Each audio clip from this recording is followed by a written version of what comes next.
Jadi dulu yang namanya zuriyah, sampean tenang saja, nasab sampean tidak kalah dengan kita, karena nanti setelah di kuburan itu gus-gus itu nggak penting. Semua kalau ditanya bapak kamu siapa, jawabannya siapa? Nabi Ibrahim. Sudah parmin parlan hilang semua, sudah aman pokoknya nanti. Karena kalau nanti ditanya malaikat bapak kamu siapa, jawabnya Nabi siapa? Ibrahim.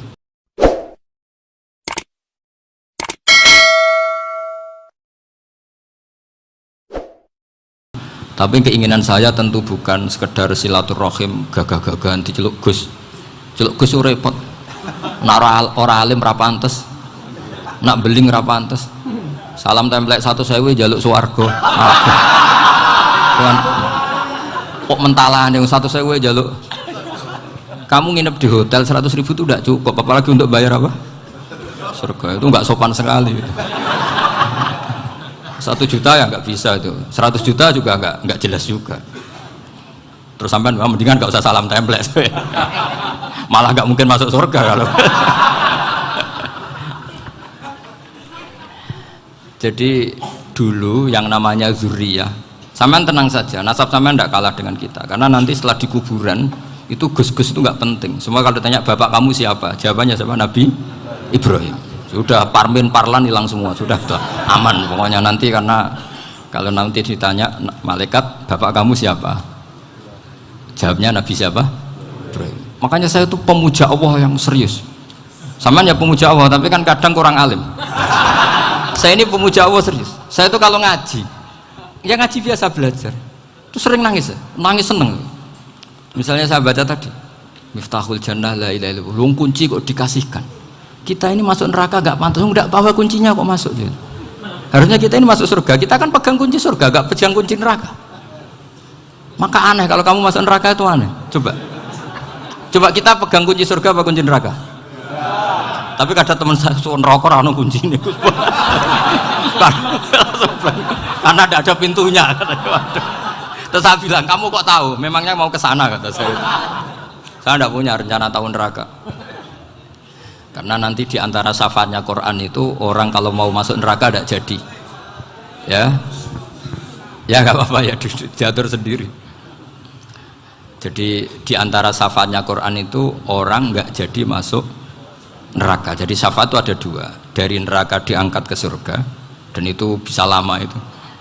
Tapi kalau syafaatnya Quran itu yang belum masuk neraka supaya nggak jadi masuk neraka. Karena neraka juga punya aturan, dia juga kena aturan fikih. Jadi, betul ini, saya ada guyon. Jadi kena konstitusi apa? Fikih. Sama tak ceritani syafaatnya Quran itu. Ada orang itu beling itu fasik. Itu dihafal surat Tabarok. Hafal betul. Tabarakalladzi biyadihil mulku wa huwa ala kulli syai'in qadir alladzi khalaqal mauta wal hayata. Pertanyaannya gini, boleh enggak orang menginjek surat Baqarah? Boleh enggak? Enggak. Padahal orang hafal Quran itu artinya ayat itu ada di hatinya. Fa inna wa ta'ala la yu'adzibu qalban wa al-Qur'ana.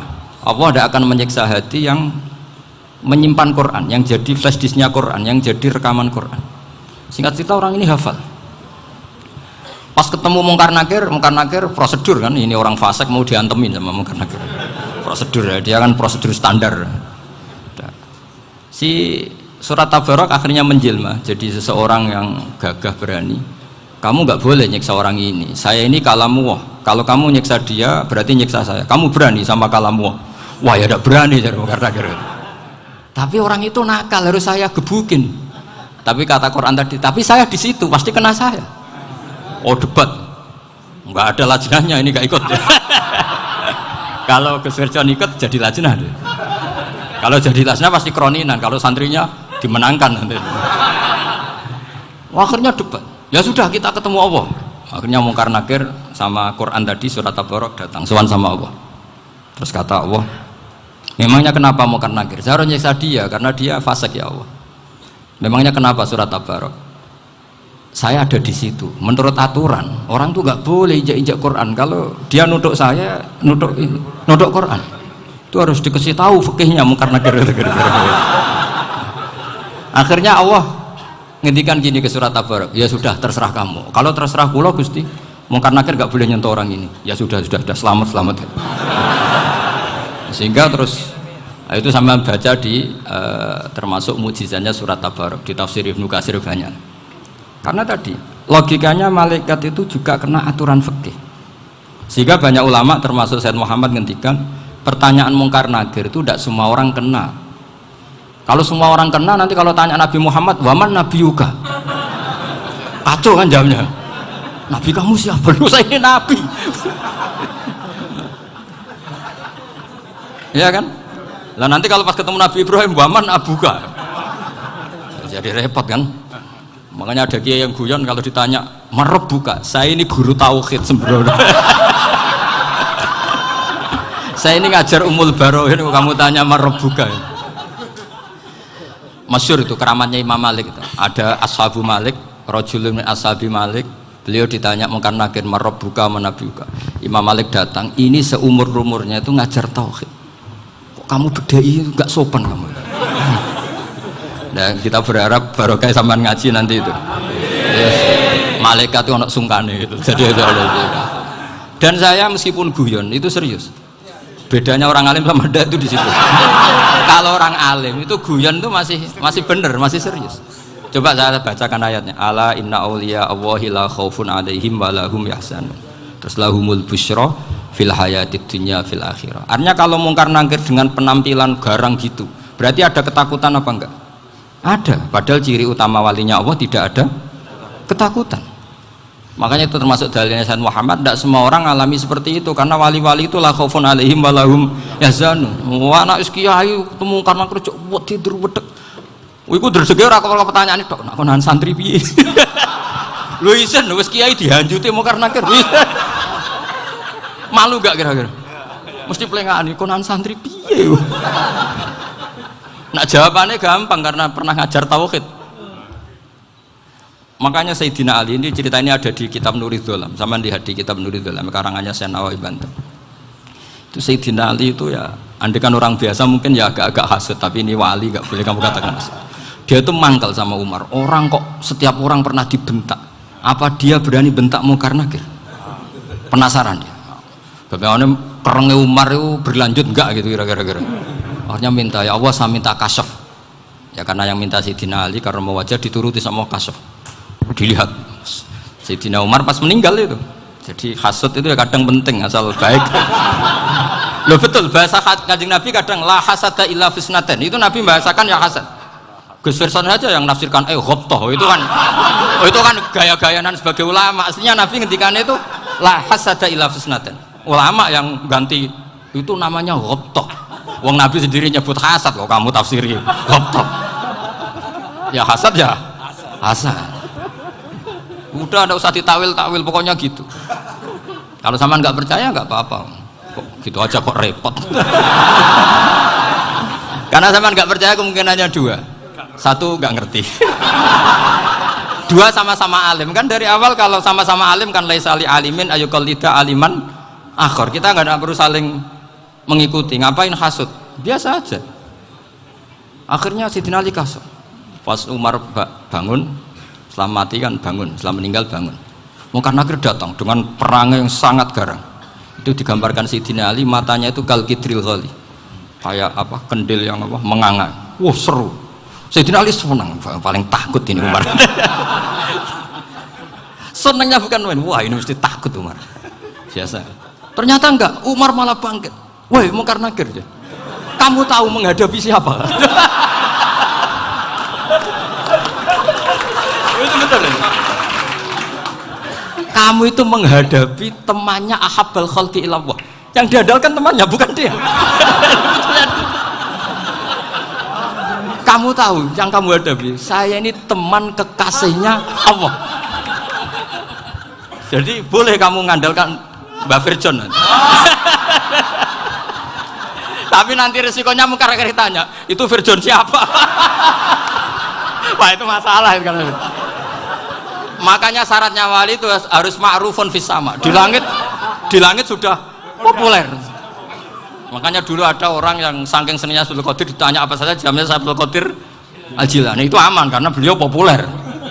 Makanya program kita harus populer dulu di langit. Nah, itu nanti kalau dicatut oleh santri-santri nggak apa-apa.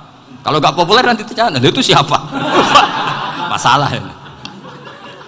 Umar itu yang dibanggakan itu, kamu tahu saya siapa? Ya enggak tahu, saya ini temannya kekasihnya Allah. Temannya Muhammad, iya Muhammad Rasul. Wah mikir, waduh, repot. Loh di dunia aja gitu kan, temannya presiden, temannya panglima, apalagi ini temannya Sayyidul Awalin wal Akhirin. Di dunia aja bilang temannya presiden, menteri, orang sudah takut, apalagi ini temannya Sayyidul Awalin. Hanya karena terus konfirmasi sama Allah, gimana ya Allah ini ngadepi.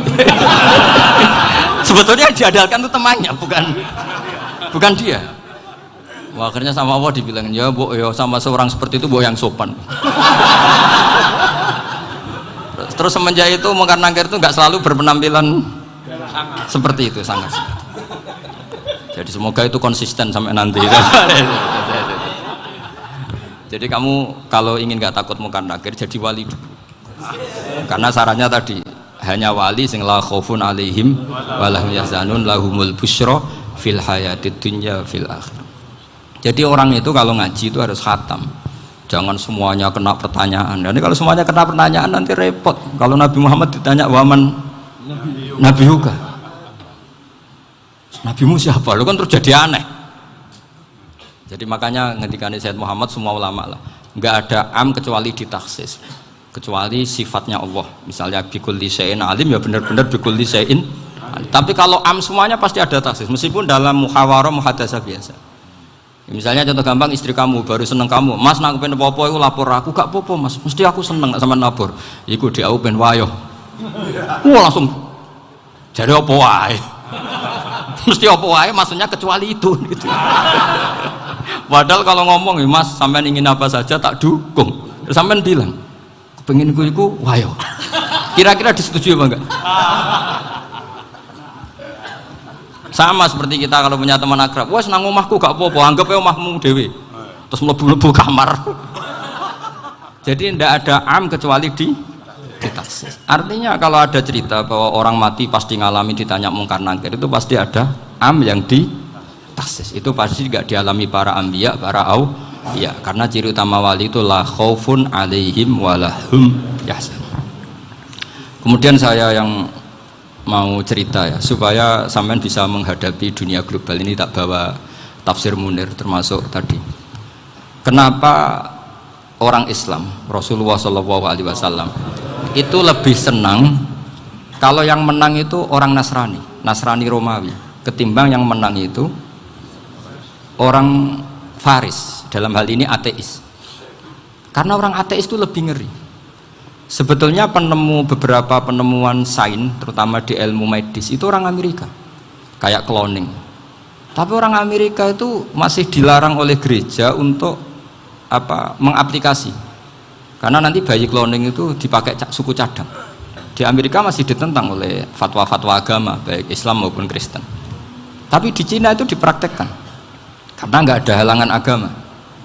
Di Cina itu biasa ada kondom diolah lagi jadi alat-alat aksesoris. Di Amerika tidak ada karena masih ada agama, masih ada larangan. Sehingga orang Islam itu lebih takut kalau yang menang itu Persia, karena terus cara berpikir ternyata Tuhan itu tidak ada, langit nggak ada perannya. Jadi ketika yang menang Nasrani masih berpikir itu pertolongan Tuhan, meskipun mungkin cara mengatakan Tuhan beda dengan kita. Tapi ada satu kesamaan bahwa kekuatan samawi itu ada.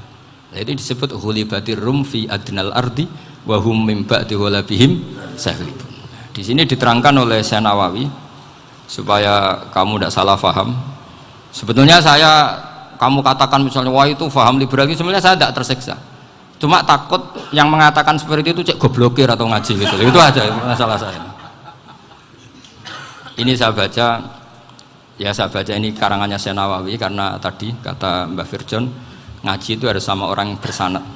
Saya ini kalah sama beliau itu berkali-kali. Secara nasab saya harus manggil mbah. Secara silsilah ilmu saya juga kalah lagi. Saya sering disewani sama cucu-cucu Syekhona Khalil. Kiai Siddiq itu termasuk murid dekat beliau, Syekhona Khalil. Kalau itu berarti kan Gus Wirjon, Ahmad, terus Mbah Siddiq. Mbah Siddiq ngaji Syekhona Khalil. Syekhona Khalil itu pernah ngaji langsung sama Sayyid Zaini Tahlan. Berarti beliau dari Sayyid Zaini Tahlan itu baru generasi kelima.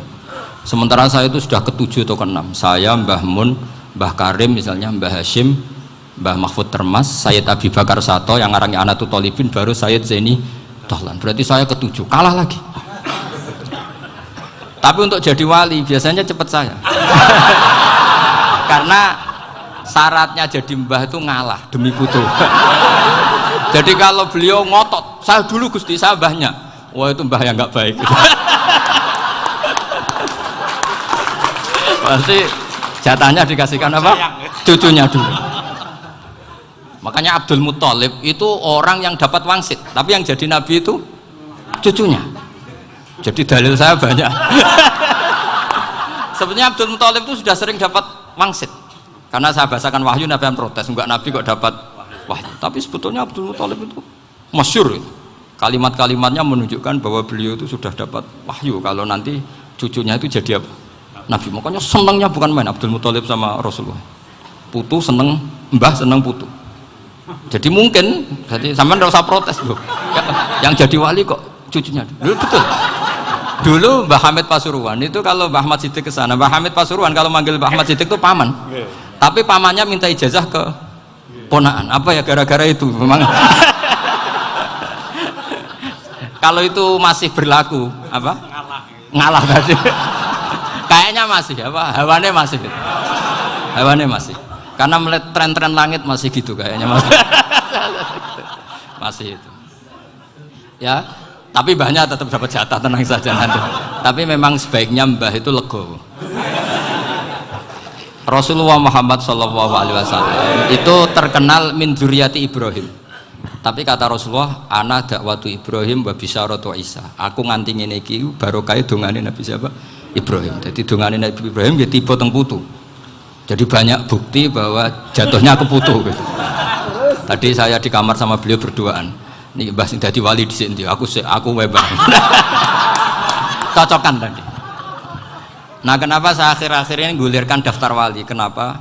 Saya ini resah ya, orang sudah ingin dicintai pejabat, dicintai tetangga, dicintai teman.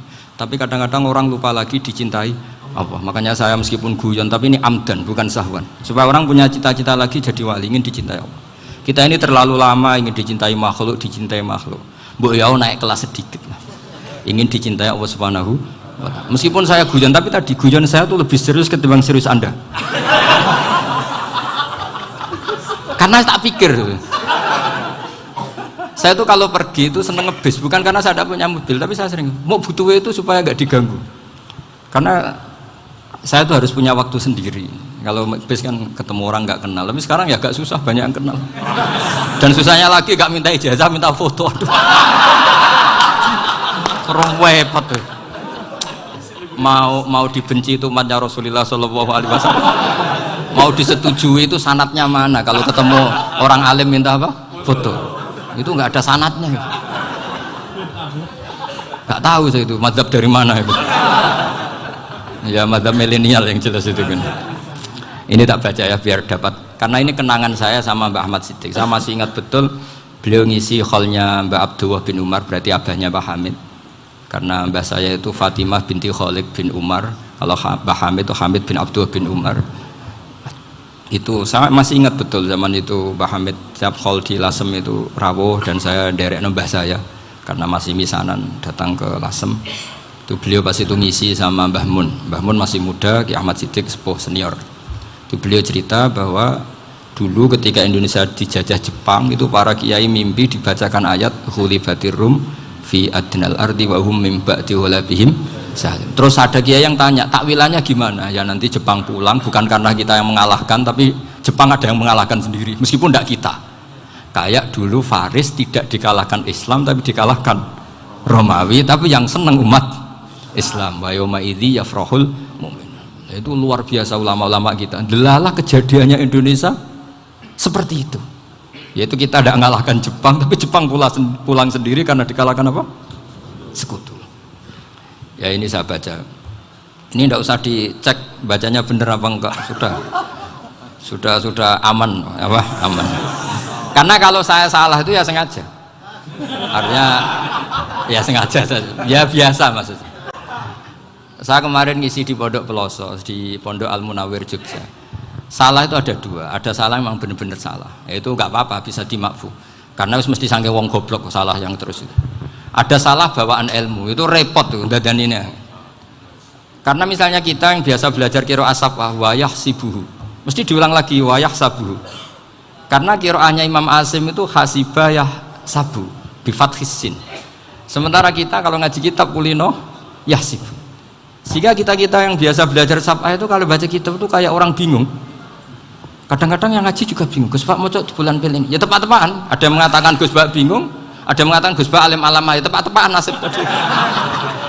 Karena memang ya saf'ah memang seperti itu. Misalnya kufuan. Kufuan itu Imam Asim baca kufuan. Tapi beliau punya murid namanya Syu'bah. Itu kalau baca kuf'an. Makanya kita itu ini kan khataman Quran ya. Jadi saya menyinggung sedikit tentang qiraah saf'ah. Tadi beliau juga sudah tak kasih kitab saya Hifdzuna Liyadal Mushaf. Sama tak ajari latihan safah, memang angel ya. Makanya yang nggak bisa itu wong pinter. Sudah tahu angel ya nggak usah diteruskan kan. Orang menghindari barang angel itu pinter apa goblok? Pinter. Berarti wong goblok pinter. Saya tuh makanya sama orang goblok tuh respect. Jadi orang alim tuh angel apa gampang? Angel. Menghindari barang angel pinter apa goblok? Loh, orang menghindari barang angel pinter apa goblok? Pinter. Berarti wong goblok pinter. Jadi saya sama orang-orang goblok itu respect. Sudah tahu jadi orang alim angel ya barang angel ya harus dihindari. Makanya saya ini insya Allah umatnya Nabi yang termasuk yang terbaik. Amin. Karena mencintai umatnya Nabi termasuk yang goblok. Wah, itu tidak gampang itu. Karena tadi sudah tahu ya. Seperti itu loh orang naik panjat pinang itu yang naik karena ingin hadiah. Yang nonton sudah tahu wah licin kok dinaikin mau keplodok ya. Tapi orang sepakat yang nonton juga pinter karena sudah tahu ribet kok. Tuku yang pasar kena lah apa mana. Sama juga gitu. Ngalim tafsir angel, ngalim fikih angel. Ada karek ngaji ngerekam kan gampang. Itu pinter apa goblok? Pinter. Iya. Makanya kula niku mbok burohno ngono tok. Saya tadi dinasihati Mbak Firjon muga-muga hati saya selamat. Saya itu meskipun kata orang banyak, muhibbin saya banyak, tapi saya insya Allah tidak riya. Saya itu pakai kitab namanya Tasbidul Fuad, itu karangannya Said Abdul Al-Haddad. Ketika beliau punya muhibbin banyak ditanya, bagaimana ya Habib Anda menjaga hati Anda? Jamnya Said Abdul Al-Haddad itu unik. Innama azzamu Allah. Mereka itu sebenarnya menghormati Allah. Cuma butuh sarana, dan itu saya. Jadi saya tahu sampean semua itu mencintai Quran, mencintai sunnah Rasul, mencintai hadis-hadis Rasul. Cuma sampean kan karena nggak paham terus manfaatkan saya. Jadi sebenarnya saya ini korban. Korban. Jadi saya mau riak gimana korban kok mau bangganya di mana tuh? Coba sampean misalnya ngaji tafsir belajar sendiri kan susah, terkibnya susah, maknanya susah, bahkan beli kitabnya kadang nggak kuat. Loh, untuk jadi alim tafsir itu kan harus beli kitab. Loh, saya sering belajar kitab itu jutaan. Tafsir Tobari, saya pernah beli kitab Fakhrur Razi itu berapa coba? 27 jilid karangannya Fakhrur, belum karangannya ulama modern Imam Sya'rawi. Itu berapa jilid? Itu jutaan. Saya kemarin juga dihadiahi kitab Pak Quraish Shihab namanya Faidul Bari fi Syarhil Bukhari. Pak Quraish Shihab yang terkenal. Dia sering diskusi sama saya ngasih hadiah beliau ngasih hadiah saya. Oh itu harganya nggak kuat. Tidak kuat kadang di Indonesia nggak ada coba. Dan sama orang hebat menghindari kesulitan itu.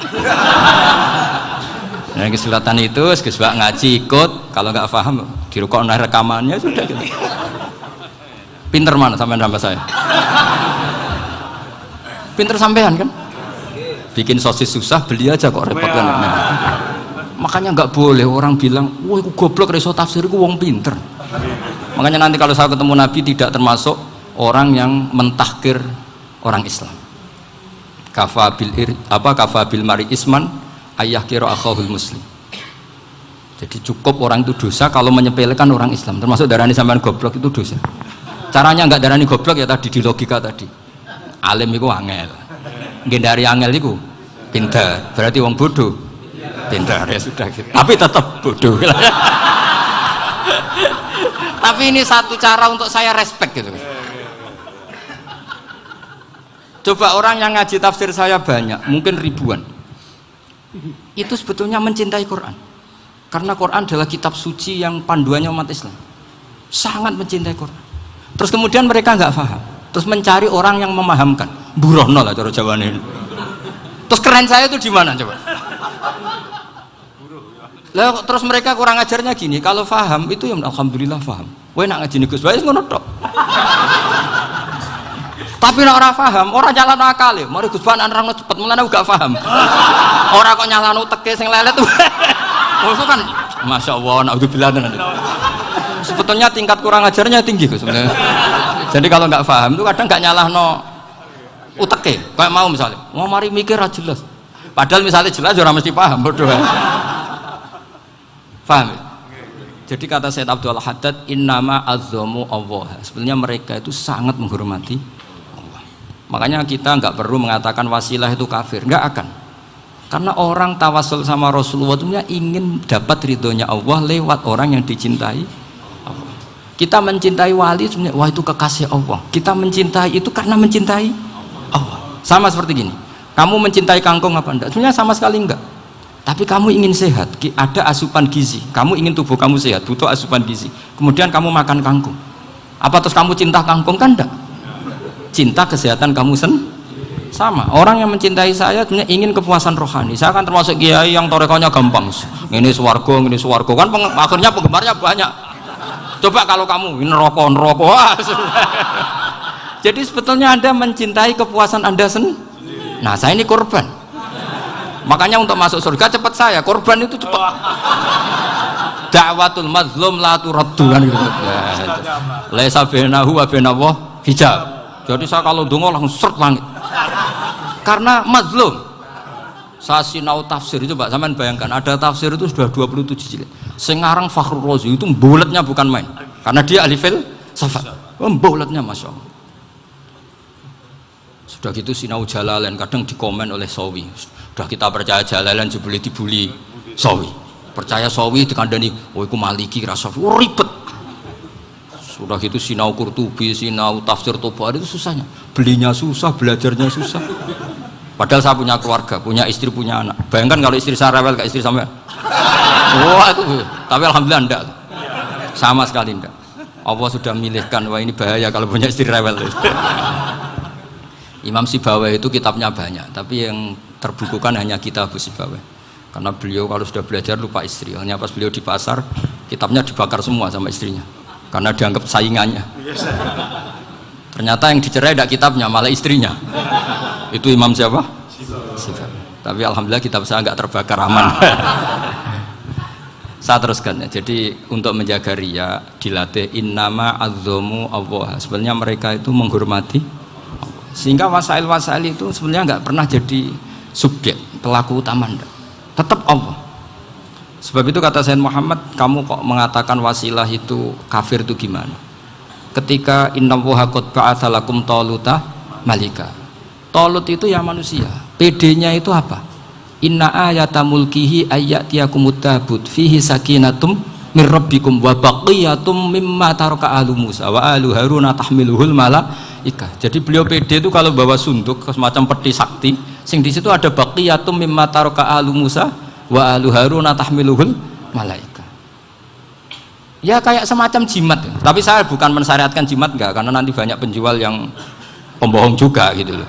Cuma cerita, kamu tidak usah mengatakan kafir. Dulu Talut PD-nya kalau bawa sunduk semacam peti kesaktian yang di situ ada baqiyatum mimma taraka alu Musa wa alu Haruna tahmiluhul malaika. Sehingga Khalid bin Walid meskipun beliau sahabat dan menyaksikan wajah Rasulullah SAW itu bawa sya'aratun min sya'aratihi Rasulullah SAW, bawa rambutnya Nabi. Perang kemana-mana itu diletakkan di pecinya. Nanti sama tanya lagi, masa pakai peci Khalid bin Walid ini? Wah panjang, sampai itu repot. Sampai tak warai ngaji usul fikih. Usul fikih itu kalau ngaji itu ada istilah tangkihul manat. Ini mesti ini wilayah yang kita bisa berdebat sama Mbah Firjon. Dulu itu musuh saya karena saya makili Anwar, beliau makili Peloso. Tapi tahu-tahu kalah tua terus saya mengundurkan diri. Di fikih itu ada istilah, ada tangkihul manat, ada tahqiqul manat, ada tangkihul manat. Tangkih itu kira-kira gini, lafadz hadis itu dibuang sekian untuk tahu bahwa itu madarul hukmi. Misalnya gini, tak beri contoh paling gampang. Sama harus paham, kalau nggak paham nggak pinter-pinter. Ja'a a'rabiyun ila Rasulillah sallallahu alaihi wasallam. Ya karena ini menghormati Mbah Ahmad Siddiq, beliau orang alim, jadi ngaji ini tetap ada suasana alim. Ya harus ada suasana alim. Enggak perlu jadi orang alim tadi susah. Sudah ngindari susah itu pintar. Sudah itu aja. Jadi orang alim susah, ngindari barang susah pintar. Berarti orang tidak alim pintar. Nah, meskipun tetap sudah itu pegangi sampai mati nanti. Loh, jadi orang alim itu repot. Itu kata Imam Ghazali, kalau orang alim kalau mau masuk surga itu sama Allah nggak boleh. Kif, kamu nggak boleh langsung masuk surga. Coba cari umat kamu, syafaati dulu. Nah, saya takut nyari sampean nggak bisa kembali. Saya tidak punya rencana itu. Pokoknya mau masuk. Golek sampean kuaduan balik raroh dewe, wah repot nanti saya. Berat jadi orang alim itu berat. Ya saya teruskan ya. Ada tangkihul manat. Ja'a a'rabiyun ila Rasulillah sallallahu alaihi wasallam. Faqala ahlaktu wa ma ahlakaka qal waqa'tu imraati fi nahari Ramadan. Ya sidang kita, saya ini rusak ya Rasulullah. Kenapa? Karena saya menjima istri saya fi nahari Ramadan. Terus kata Nabi, kamu harus bayar kafarah. Napa Nabi kafarah? Puasa 2 bulan. Wong baru 1 hari aja terjadi gitu kok disuruh puasa 2 bulan. Ya tidak kuat ya Rasulullah. Baru berapa hari saya puasa aja kecelakaan seperti itu. Apalagi kalau sampai 2 bulan. Tidak ya Rasulullah. Ya sudah kalau gitu kamu pertama ngasih makan apa? Itqu raqabah kan, pertama merdekakan budak. Tapi kan sekarang nggak ada budak makanya terus sekarang langsung puasa. Wah ini nggak bisa semua. Ya sudah ngasih makan orang 60. Kasihkan siapa ya Rasul? Ya orang fakir. Saya ini paling fakir. Di kampung saya ini orang paling fakir. Jadi mulai dulu orang fakir itu hubungan suami istri itu paling lancar mulai dulu. Makanya orang fakir itu anaknya banyak karena hiburannya hanya itu.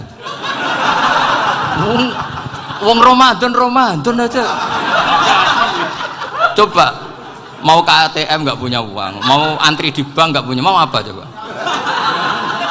Itu mulai dulu. Ini sanatnya mutasil. Wah, akhirnya sudah sanksinya kan tadi ya itqu raqabah atau puasa 2 bulan berturut-turut atau ngasih makan 60 orang miskin. Lalu kata ahli usul fikih, kata a'rabi dibuang, nggak menjadi catatan hukum. Orang kota pun kalau melakukan itu juga kena sanksi yang sama. Imro'atau juga dibuang. Andai kan itu dilakukan untuk amatnya juga ketentuannya sama. Nah sekarang perdebatan antara Imam Syafi'i dan Imam Malik begini. Sekarang pertanyaan gini, jima istri itu hukumnya boleh apa haram? Boleh kan? Lalu kalau ada orang tanpa udzur kemudian makan siang-siang, cara Imam Malik hukumnya sama, harus kena sanksi yang sama. Karena sama-sama hadku hurmati Ramadan bighairi uzrin syar'iyyin. Sama-sama merusak hukum Ramadan tanpa udzur syar'. Lu jima itu tidak zina. Kan hukumnya jaiz. Nah, sekarang makan hukumnya jaiz, harusnya juga kena ketentuan yang sama. Cara pikirannya Imam Malik. Nah, alhamdulillah Imam Syafi'i gak setuju. Wah, cara setuju repot. Bahkan orang-orang Syafi'i sudah punya khilaf, kalau gitu minum dulu. Iya, biar gak kena. Iya, biar iftarnya pakai minum. Setelah minum baru jima kan. Ya. Ini sudah menyiapkan khilafnya. Ini khas Syafi'i ini, bongsong rekayasa hukum. Nanti bisa belajar jauh cara ngakali hukum. Makanya guyonan yang masyhur Gus Dur itu gitu. Ada seorang kiai atau Gus lah, ya punya salah, namanya manusia kan punya salah, entah cangkruk entah apa, pokoknya punya salah. Ada wartawan yang ngiranya semua kiai itu orang suci, sehingga tanya sama Gus Dur, Gus itu ada kiai kok ya pokoknya salah lah ya. Tapi jangan bayangkan dosa besar, enggak, kecil-kecil aja. Itu gimana itu, padahal kiai kan orang suci. Jawabnya Gus Dur lucu, ya justru yang boleh salah itu para kiai, kalau kamu nggak boleh. Loh, kok bisa Gus? Karena mereka tahu caranya tobat. Repot. Kalau kamu nggak tahu caranya, sama pelanggaran hukum itu ya harus pakar-pakar hukum. Ya. Itu yang tahu caranya rekayasa. Kalau kamu ya kena pasal kan ya. Jadi kamu jangan niru saya. Saya ini punya sekian cara untuk kembali. Nah, itu namanya khilaf. Makanya kata Sayyid Muhammad, kamu tidak usah anti khilaf. Karena Abu Hanifah itu membolehkan khilaf, kitabul khiyal. Yang penting kamu soleh dulu. Setelah soleh nanti Allah maklumi. Soleh dulu, syaratnya soleh dulu. Kalau tidak soleh jangan. Contohnya gini, ada orang mau puasa lemes sekali, mau makan. gampang. Kalau langsung makan kan kayak hadku hormati Ramadan biwiri udrin sarian. Aku langsung mau Jembera sowan Mbah Firjon. Sudah status saya apa?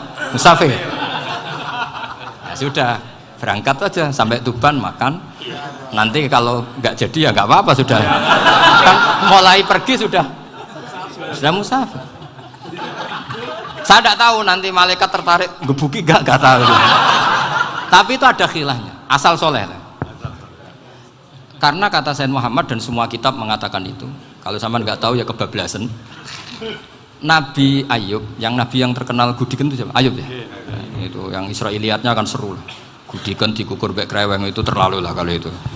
Untuk kreweng konti ning Arab ora ono kreweng itu sudah masalah itu.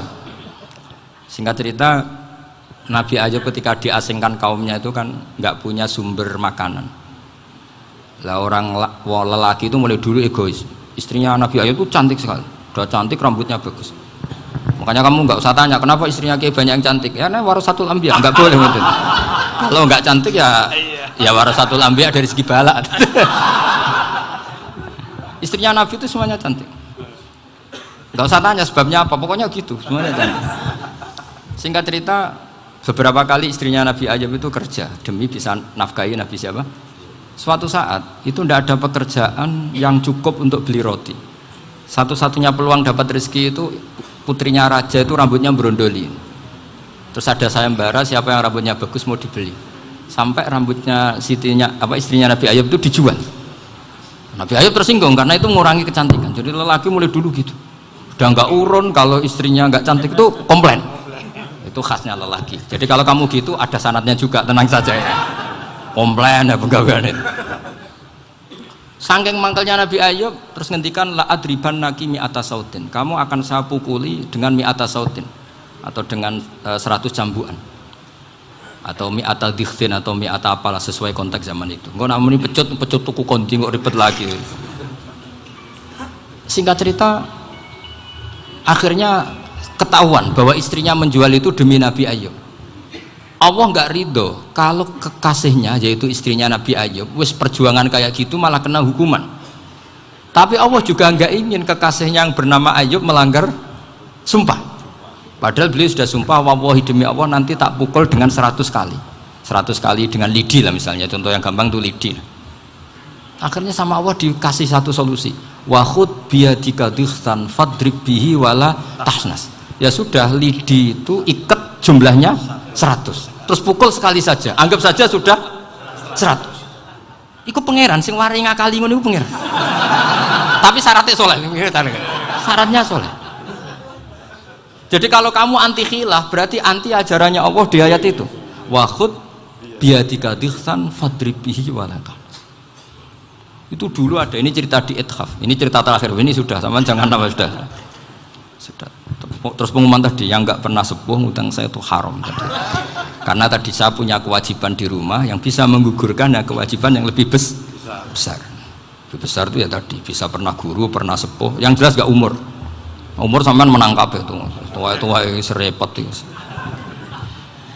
Ada raja itu ganteng kaya, senengannya nikah perawan cantik. Oh, itu semua kampung mesti kenal. Mungkin digilir atau gimana pokoknya. Suatu saat ada pemuda suka sama perempuan yang di kampungnya, cantik sekali. Kemudian pemuda ini ternyata pekerja di kerajaan itu. Tiap hari ditanya, wah itu yang di kamu yang cantik siapa? Mau saya nikahin gini. Wah bahaya ini, saingannya raja. Jadi yang dibidik pemuda tadi itu saingannya. Si raja ini orang yang namanya raja kan gengsinya tinggi. Kaifatang kihuha wa kotroa itu kot kobbalaha rojulun. Kok buat nikah piye? Saya tuh pernah melihat dicium lelaki. Wah, gak mau. Gak gelem, kadang ditambung lan waqat qabbalaha rajulun. Saya pernah melihat sendiri qabbalaha rajulun, dicium oleh lelaki. Wah, sudah gak minat raja langsung, gak keren. Suatu saat pemuda tadi nikahi perempuan itu. Rajanya marah, kamu lelaki gak punya harga diri gini. Gak punya selera, gak punya harga diri, sudah pernah dicium orang kok tetap dinikah. Bilang ke raja, ta'rif manir rajul, lelaki itu siapa? Abuha. Kamu tahu lelaki itu siapa? Sopo? Abuha. Bapaknya. Saya kan hanya bilang rajulun. Pernah dicium lelaki. Lah pikirannya raja itu lelaki kue-kue ngene iki. Tapi butuhnya canom mau rojo ben gak sido itu aja tuhnya. Baru kayak digulirkan gitu, wakot kebalah rojulun. Wah nggak mau. Setelah itu satu saat pegawainya tadi nih kayak perempuan. Kamu nggak punya harga diri gini. Kamu tahu mandir rojul apa abu? Wah nak ngono aku gak popo. Lah monggo sakniki wis bojo kula. Ora trimo wis diambung wis macam-macam. Lah itu namanya khilah. Apa? Khilah. Kalau di Balaghah disebut tauriyah atau apalah. Tapi saya tidak ngajari sampean seperti itu. Sudah pinter sebelum saya ajarin. Bangsa ngakali kan sudah pinter. Ya ini terakhir tak baca Arabnya saja nanti. Bismillahirrahmanirrahim. Biar dapat barokahnya Syekh Nawawi juga barokahnya guru-guru. Bismillahirrahmanirrahim. Wasababu nuzuli hadil ayati annahu kana baina farisa war rumi qitalun wa kanal musyrikuna yawadduna antaghliba farisu ar-ruma li anna farisa kanu majusiyan ummiyin wal muslimuna yawadduna ghalabatar rum ala faris liqaunihim ahla kitabin. Jadi zaman dulu orang Islam lebih senang kalau yang menang itu orang Nasrani. Kalau bandingannya ateis, karena bagaimanapun percaya kekuatan langit. Sementara orang ateis sama sekali tidak percaya kekuatan. Apapun bedanya kita dengan Nasrani itu ada kesamaan, yaitu percaya adanya kekuatan langit. Sehingga ketika orang Romawi kalah itu orang Islam ikut susah. Paham ya? Makanya ini tak baca biar sampean enggak macam-macam pikirannya. Fab'atha Kisra saat terusnya, ya pokoknya seperti itu. Akhirnya Rasulullah SAW berdoa lebih seneng yang menang itu Rom karena ahli kitab. Artinya apa? Kemenangan ahli kitab adalah kemenangan makhluk atau hamba Allah yang mentautkan kekuatan kita di bumi dengan kekuatan langit. Makanya saya berharap selain kita ikhtiar medis, kita harus memperbanyak istighfar. Bagaimanapun semua itu dari Allah Subhanahu wa Ta'ala. Kita menghormati negara dengan ikhtiarnya, tapi saya mohon sekali kita juga istighfar, karena semua itu juga ditentukan oleh Allah, oleh langit. Ya, saya kira demikian. Assalamualaikum warahmatullahi wabarakatuh.